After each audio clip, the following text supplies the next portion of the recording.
El pathos son todos los elementos emocionales que residen en los caracteres y pasiones de los oyentes, del auditorio. Sobre el elocutio, la elocutio concierne a la expresión del discurso gráfico, según Antonio Rivera. Es acerca de esta expresión, digamos, acerca de la expresión, dado que no basta con saber lo que hay que decir, sino que también es necesario decirlo como se debe. El elocutio, digamos, ya en el diseño gráfico es, digamos, lo que concierne a la expresión del discurso gráfico, ¿no? Ya como en lo plástico, en la operación técnica, ¿no? La expresión conlleva una carga, en este caso lo llevaré hacia una carga emotiva, a la cual es sensible el usuario, el auditorio, por lo que el estilo es una parte fundamental del argumento, según Alejandro Tapia. Okay. Bien, entonces llevamos pathos, elocutio, y el siguiente es el texto de anclaje. Aquí me voy a tener un poco. El texto de anclaje es un concepto que propone Roland Barthes, es en 3 libros, en el sistema de la moda, en lo obvio y lo obtuso, y en la aventura semiológica. Es una propuesta teórica de la semiología estructuralista. A grandes rasgos, la semiología es una disciplina que se diferencia de la semiótica, en tanto que la semiología se gesta en Europa, y la semiótica en Estados Unidos con Charles Sanders Peirce, la semiología con Ferdinando de Saussure. Un discípulo, digamos, de esta escuela es Roland Barthes.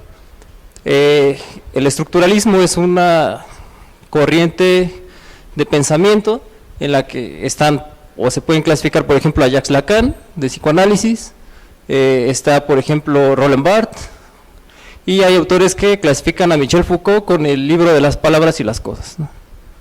Pero bueno, esto va por otro lado, solo es como contextualizando el texto de anclaje, en qué disciplina teórica se da. Bueno, el texto de anclaje se delimita dentro de un análisis estructuralista del mensaje, y según Roland Barthes hay 3 mensajes. El primero es un mensaje denotado, este se da en la imagen, es un mensaje que se da en la imagen muy explícitamente, es decir, es un mensaje que se da en el significante, en la forma material del mensaje, ¿no? Por ejemplo, el color, pero sin implicaciones de significado, ¿no?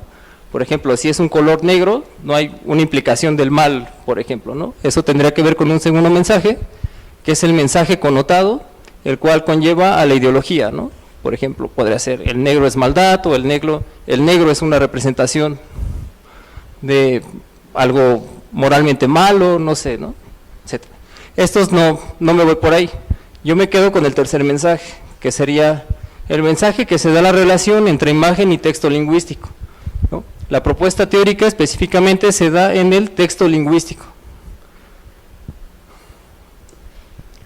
Ok, el texto de anclaje, dice Barthes, impide la polisemia de la imagen. La polisemia, bueno, se entiende como distintos significados, ¿no? Poli, varios, semio de, digamos, significados, ¿no? Distintos significados.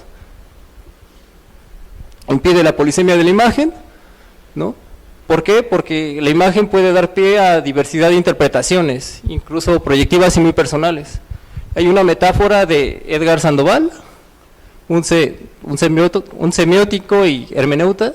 Él da una buena metáfora para poder entender el texto de anclaje y la imagen, ¿no? Dice que la imagen se puede pensar como un barco, el cual está flotando sobre el mar, y el mar son los interpretantes, ¿no? Los que están viendo el mensaje. Entonces dice que el barco se puede ir hacia cualquier lugar, ¿no? Puede llevarse digamos, el mensaje hacia cualquier lado, ¿no? Hasta cuestiones muy proyectivas y personales. Entonces digamos que lo que hace el texto de anclaje es como un ancla, el ancla del barco, ancla el mensaje e impide que los interpretantes se lo lleven como a campos muy proyectivos o personales de un barco y un ancla. Ok, dice Barthes que el texto de anclaje impone un sentido a la comunicación, es decir, es muy claro al poner una imagen en lo que se quiere decir en el mensaje, ¿no? No da pie a confusiones, Es un texto que controla la interpretación del mensaje, impone un sentido a la diversidad polisémica de la imagen. Todas estas son palabras de Barth. Hay una imposición del texto de anclaje sobre la imagen, y dice que es un texto represor que quita toda libertad interpretativa hacia la imagen, ¿no? Ok, la siguiente idea del texto de anclaje, digamos en el libro de Sociología de la Moda, menciona Barth, en el libro de El sistema de la moda, hace una diferencia entre semiología y sociología de la moda.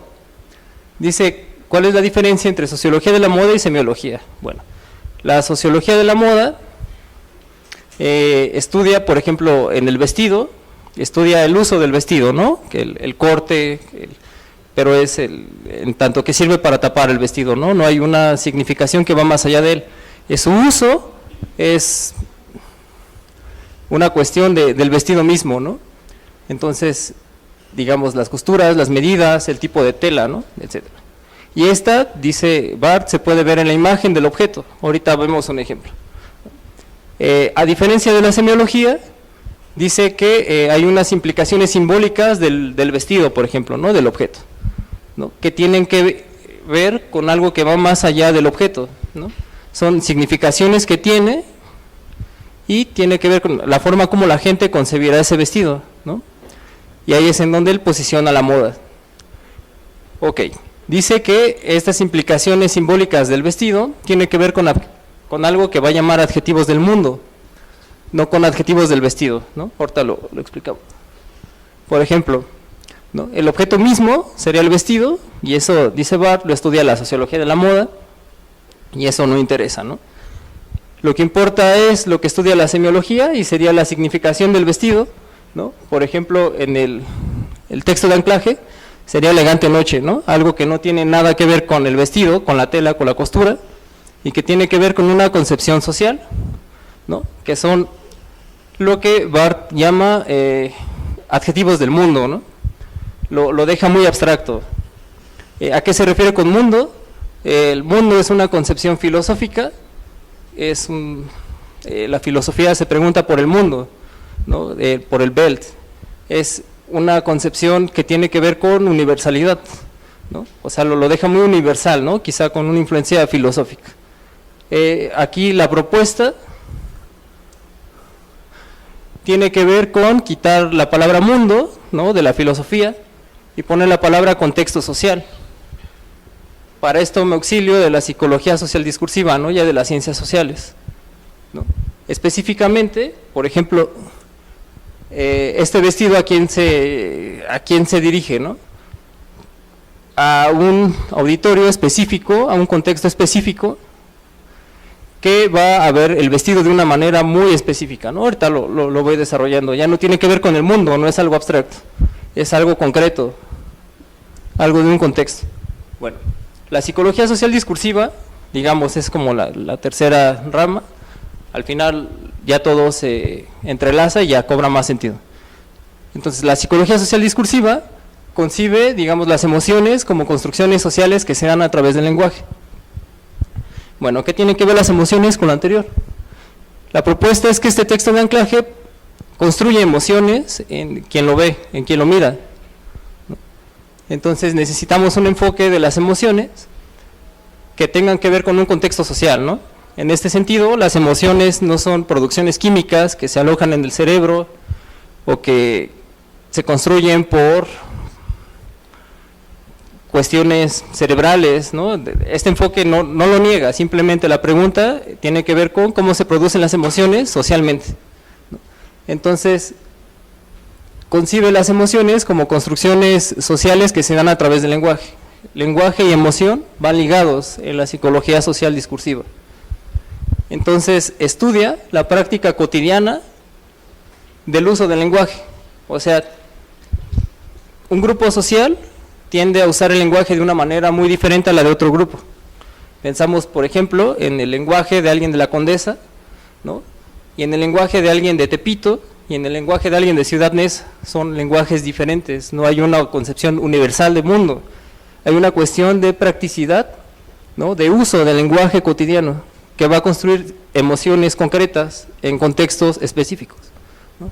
Entonces, la psicología social discursiva estudia la manera como las personas utilizan recursos lingüísticos disponibles, es decir, va a ver a las palabras como recursos, como si fueran monedas, como si fueran alimentos, como si fueran recursos, algo que se usa para poder generar intercambio en la interacción social, ¿no? Estos recursos lingüísticos son para construir versiones de acontecimientos que tienen consecuencias prácticas, es decir, las palabras que se usan se manifiestan en la práctica, en la acción, ¿no? Y esta acción, bueno, según esta postura, les benefician a los hablantes, ¿no? O sea, los hablantes van a desarrollar un habla que les va a permitir interactuar de acuerdo como a sus, que les van a beneficiar, ¿no? En el intercambio lingüístico. Entonces, la psicología social discursiva estudia el rol performativo del lenguaje. Por performativo, bueno, hay una larga discusión, pero bueno, tiene que ver con acción, ¿no? El rol de acción del lenguaje para las personas, ¿no? Las metas que las personas van a alcanzar con su habla, ¿no? Hay metas trazadas en el habla de los grupos, ¿no? Pero bueno, tampoco es algo tan consciente. Pero bueno, eso estudia la psicología social discursiva. ¿Cómo concibe el lenguaje? El lenguaje, dice, es como la moneda corriente de una sociedad, es arbitrario y convencional, ¿no? O sea, no es lo mismo, por ejemplo, una moneda en un país que la moneda en otro país, ¿no? Es algo arbitrario, igual aquí las palabras que se generan, por ejemplo, en la cárcel, ¿no? Bueno, la tesis de la maestría la hice con cómo diseñar una campaña de comunicación gráfica para cárceles, ¿no? O sea, no es lo mismo cómo se usan las palabras en la cárcel que cómo se usan las palabras en un taller de mecánicos, ¿no? En un taller mecánico, que cómo se usan las palabras aquí mismo, ¿no? O sea, yo ahorita tengo que usar de alguna manera la tercera persona, ¿no? Decir el grupo social y no yo uso mis palabras, ¿no? En primera persona, o sea, hay una cuestión en el uso del lenguaje, ¿no? Y habilidades que se aprenden y hasta cierta manera, digamos, hay como sanción si no se sigue, ¿no? Ok, bueno, se aprenden habilidades ligadas al lenguaje que van más allá de él, porque tienen que ver con la práctica y con las emociones, ¿no? Dichas habilidades son retóricas, ¿no?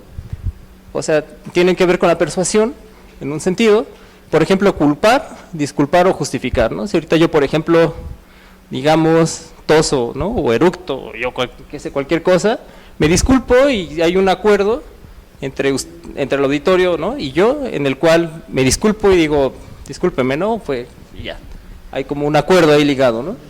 Incluso hay fórmulas ya hechas, ¿no? Al ir, diría Curtius, por ejemplo, ¿no? Al ir a un funeral, ¿no? Se da el pésame, ¿no? Aunque no se sienta nada, hay una fórmula lingüística que implica cierta construcción emocional, ¿no? Hay un acuerdo. Ok. Bueno, menciona la psicología discursiva acerca del lenguaje que no existen estructuras cognitivas o emocionales que sean mediadores entre lo interno y lo externo, ¿no?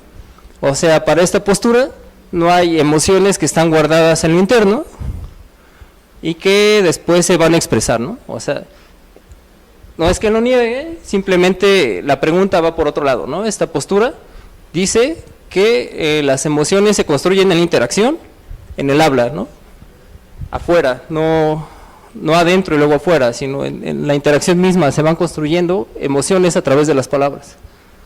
Y digamos, esta escuela de psicología reformula el rol tradicional del lenguaje en la psicología, debido a que no se interesa por los estados estructurales internos, ¿no? No le importa eso. Ok. En la semiología me interesaba el concepto de texto de anclaje, y de la psicología discursiva me interesa el concepto de repertorio interpretativo. Ahora bien, ¿qué es un repertorio interpretativo? Es un acervo retórico adquirido con el aprendizaje continuo del lenguaje. Son extensos y discernibles conjuntos de términos, descripciones y figuras de habla, a menudo organizadas alrededor de metáforas e imágenes vívidas, versiones fácticas y acciones performativas particulares. Ahorita lo explico. Es un recurso social compartido, una caja de herramientas, de dispositivos e imágenes que un sujeto dentro de un grupo social puede usar para diseñar relatos en función de la situación en curso. Por ejemplo, voy a dar ejemplos de la cárcel. Ok. Digamos que hay una situación, en concreto en la penitenciaria de Santa Marta, Catitla, en donde matan a un sujeto recluido. Ahí pasa algo muy concreto con el lenguaje.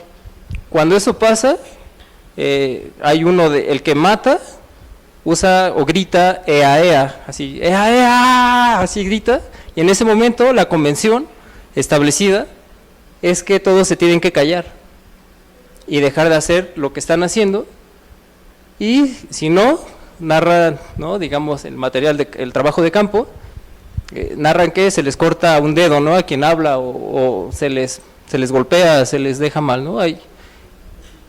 Hay palabras que están normadas incluso, o están sancionadas si se utilizan en un contexto, ¿no?, o fuera de contexto.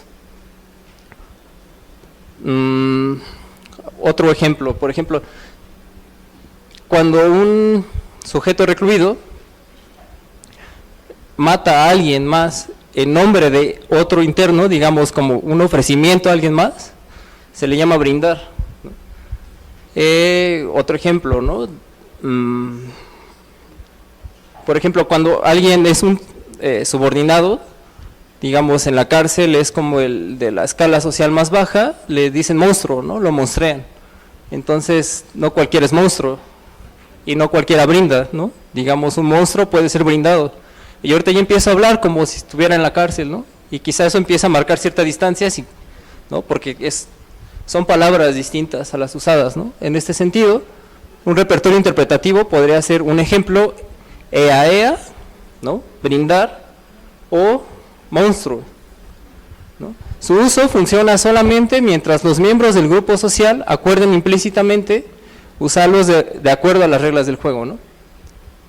Por ejemplo, si ahorita me pongo, o sea, güey, como hablar así, güey, o sea, ahorita ya estoy como tratando de tener un repertorio interpretativo diferente, ¿no? O sea, o chale, cabrón, ¿no? No te pases de... No, o sea, un repertorio interpretativo opera en un contexto y hay un acuerdo social en cómo se usan esas palabras como si fueran reglas. Ok, entonces digamos que lo que proponía la semiología como adjetivos del mundo, así como muy universal, está como, digamos, ahí cuestionado.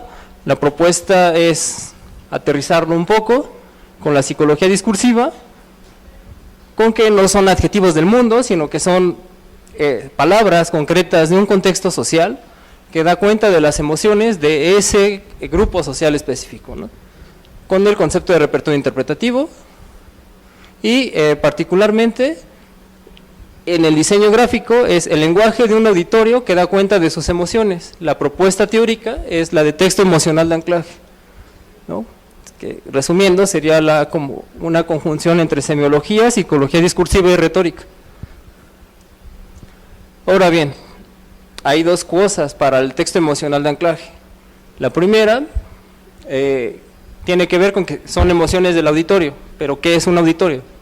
Dice Perelman en el Tratado de la Argumentación que es un conjunto de aquellos en quienes el orador, ¿no?, quiere influir con su argumentación.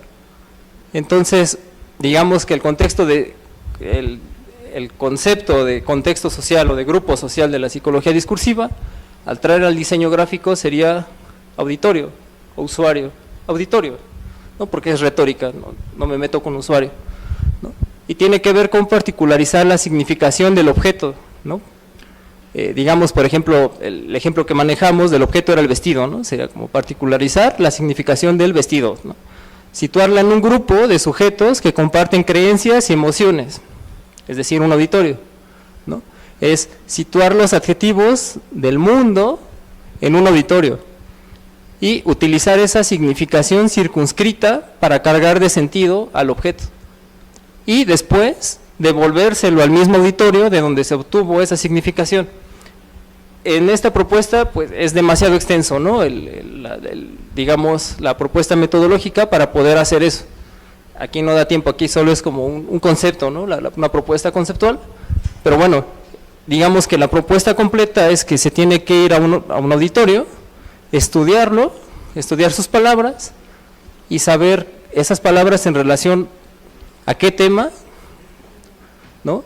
Genera determinadas emociones, ¿no? Es decir, un grupo, por ejemplo la cárcel, utilizan la palabra monstruo, la palabra brindar, la palabra chavo, la palabra ea, agarrarlas, traerlas, analizarlas y saber qué emociones construyen esas emociones y con ellas poder diseñar y regresar esas palabras al mismo auditorio, pero ya con la propuesta del orador.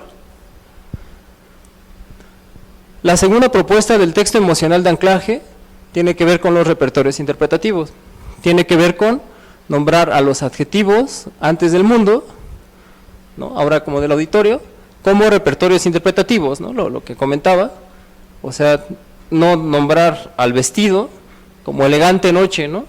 Sino como, pues, el vestido más chingón del barrio, ¿no? O el vestido nice, no sé, como cosas ya más específicas, ¿no? Son palabras cargadas de emoción delimitadas dentro de un auditorio que significarían al objeto a través del texto de anclaje, ¿no? Y de esta manera otorgar significación a un objeto que proviene del contexto donde se usa y dicha significación tiene que ver con sus emociones, ¿no? Esta significación particular, esas palabras específicas, construyen emociones. ¿Qué emociones? En esta ponencia no da tiempo para saber cómo se construye o qué tipo de emociones, ¿no? Se necesita el auxilio de la sociología de la emoción para poder saber. La psicología discursiva solo ayuda a conocer que las palabras construyen emoción y en qué relatos de habla específicos de los auditorios se construyen, ¿no? De los grupos sociales. Entonces, resumiendo, el texto emocional de anclaje es aquel que otorgará significación al objeto a través del texto de anclaje, y relevo no, eso va por otro lado, pero bueno, con palabras que tienen carga emotiva, o sea, los repertorios interpretativos de la psicología discursiva, las cuales provienen del auditorio mismo que utilizará el objeto, ¿no? O sea, a la hora de diseñar es necesario conocer al auditorio, conocer sus palabras y saber que esas palabras construyen emociones, diseñar con ellas y regresárselas al mismo auditorio, ¿no? Digamos, esto solo da como para poder mostrar en algunos productos de diseño gráfico cómo se usa, ¿no? Bueno, aquí van como algunos ejemplos, ¿no? Por ejemplo, en diseño editorial, ¿no? La nota roja utiliza mucho esto, ¿no? Bueno, la nota roja, desde algunos autores, ¿no? Pero hay otros autores que desde estudios más comprensivos, ¿no? Nota roja es despectivo o prensa sensacionalista. Hay autores como Jesús Martín Barbero que le denominan prensa popular, ¿no? Por ejemplo, fichote y fichita, ¿no? Aquí no eran pasajeros los lanzados del autobús, sino ladrones que huían de golpiza, ¿no? O sea, es impensable en la jornada, ¿no? O sea, como fichota y fichita, ¿no? Pero la jornada construye otro tipo de emociones para otro tipo de auditorio, ¿no? Que tiene creencia en que la lectura da como, o tiene otro registro de habla, ¿no? Otro registro de lenguaje, ¿no? Un registro formal. Este es un lenguaje o palabras contextualizadas, ¿no? ¡Qué huevos!, ¿no? ¿No? Así como si no somos como de, o vemos, ¿no? No sé si pasamos por algún puesto de periódicos en el metro y vemos esto, es como, ¿cómo es posible, no? ¿Cómo utilizan estas palabras, ¿no? Palabras bárbaras, ¿no? Pero son palabras que usan los contextos sociales, los contextos, los grupos sociales construyen su interacción y en su interacción forman palabras, y construyen palabras y en esas palabras construyen emociones y a la hora de diseñar es necesario conocer eso, si no se diseña para el propio diseñador, ¿no? Yo, por ejemplo, no sé, siendo de X contexto me pongo a diseñar, me sale mi barrio, ¿no? Me sale mi zona habitacional y diseño de acuerdo a mi contexto o a lo que yo creo correcto, pero dejo de lado el auditorio que construye sus palabras y sus emociones de una forma diferente, ¿no? pan comido, ¿no? También, ¿no? O sea, son palabras específicas que, por ejemplo, pues lo hemos escuchado, ¿no? Pero habrá quien no y dirá pan comido, ¿no? O sea, en ilustración, ¿no? Por ejemplo, ¿no? El libro vaquero, ¿no? Lo usaba mucho, ¿no? Mala jugada, ¿no? O sea, ¿no? Hembra, ¿no? ¿No? ¿No? ¿No? El macho y la hembra, ¿no? Te casas con tu hembra y con tu macho, ¿no? No sé. Golfas, ¿no? Otro repertorio interpretativo. Algo muy interesante, y ahorita estamos, bueno, trabajando en eso, en un seminario de diseño gráfico emocional. Ya llevamos casi medio año, un poquito menos. Cómo se construye el feminicidio a través de estas palabras, ¿no? Y cómo estas palabras determinan ciertas emociones y cómo podemos utilizar estas palabras para generar comunicación gráfica, para poder intervenir, si es que eso se puede desde la comunicación gráfica, en contextos, por ejemplo, de feminicidio en Ecatepec, para ver si esto o si se podría como hacer algo con la significación de ese lugar y poder intervenir desde la comunicación gráfica, ¿no? En identidad, ¿no? Por ejemplo, ¿no? El sabe bien chido, ¿no? El BN, ¿no? Ya como una construcción ya hecha, ¿no? De chat, chido, ¿no? Ya, o sea, es...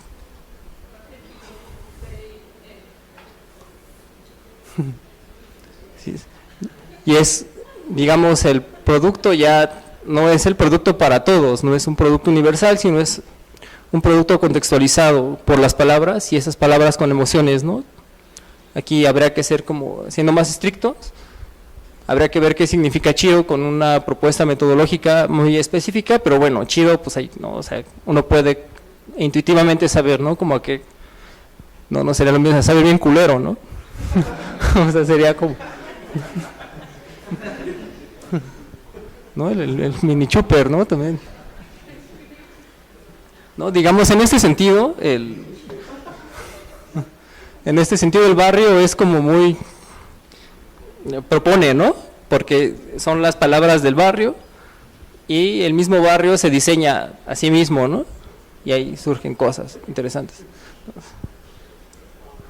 El sabrocerdo, ¿no? También.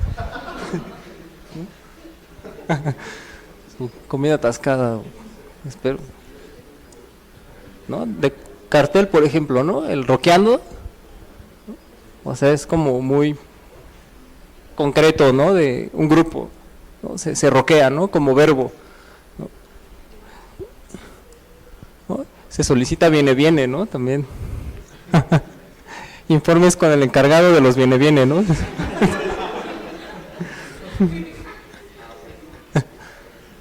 O sea, ¿qué es un viene? Hay que tener el conocimiento, ¿no? Y estar ahí viviéndolo. Pero bueno, imagínense tener un encargo de este tipo, ¿no? No se dice viene, se dice franelero, ¿no? No. Se vende cerveza más fría que abrazo de suegra, ¿no? O sea, ¿no? La suegra como fría, ¿no?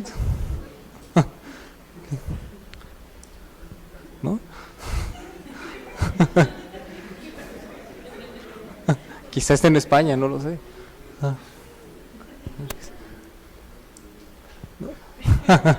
¿No? Vidrios, los escribimos mal, pero los colocamos bien, ¿no? Pero pues es algo, ¿no? O sea, incluso las faltas de ortografía, ok, aquí dirán, pero gramaticalmente no es correcto. Pues sí, gramaticalmente no, pero pragmáticamente puede que sí, ¿no? La pragmática estudia el lenguaje en uso, en particular, en concreto, ¿no? Si por ejemplo en un contexto se dice dijiste, y en ese contexto específico es la convención, la pragmática abogaría porque el uso tiene que ver con dijiste, y la gramática tiene que ver con la ortodoxia del lenguaje, porque si no el del lenguaje desaparecería, ¿no? Tienen que haber como ciertas reglas. La gramática abogaría por un uso correcto del lenguaje, ¿no? El correcto desde una formulación de especialistas, ¿no? un universal ideal, pero el lenguaje es vivido por los sujetos, por los seres humanos, con emociones, ¿no? Con convenciones que no se rigen de un diccionario. Entonces, digamos que la pragmática abogaría, o podría decirse, que estaría como a favor, ¿no?, de expresiones de este tipo, ¿no? O sea, no se tiene que diseñar con una exactitud gramatical, porque no nos dirigimos siempre a un lector letrado entre comillas, un lector, digamos, moderno, ¿no? Nos dirigimos a contextos de gente que vive y siente, ¿no?, su cotidianidad, no que está en los diccionarios, bueno, no siempre, ¿no? Obsequia, ¿no? Venta de hielo. Así como de, ay, sí, en el contexto se vale, en ese contexto particular se usa y ya está, ¿no? Aunque, bueno, repito, la gramaticalidad estaría en contra, ¿no? Pero desde la pragmática ya habría dudas, ¿no? Señalética, por ejemplo, se ponchan llantas gratis, ¿no? No sé si lo han visto ahí por ahí en alguna, ¿no? Prohibido estacionarse, no rompa las bolas, ¿no?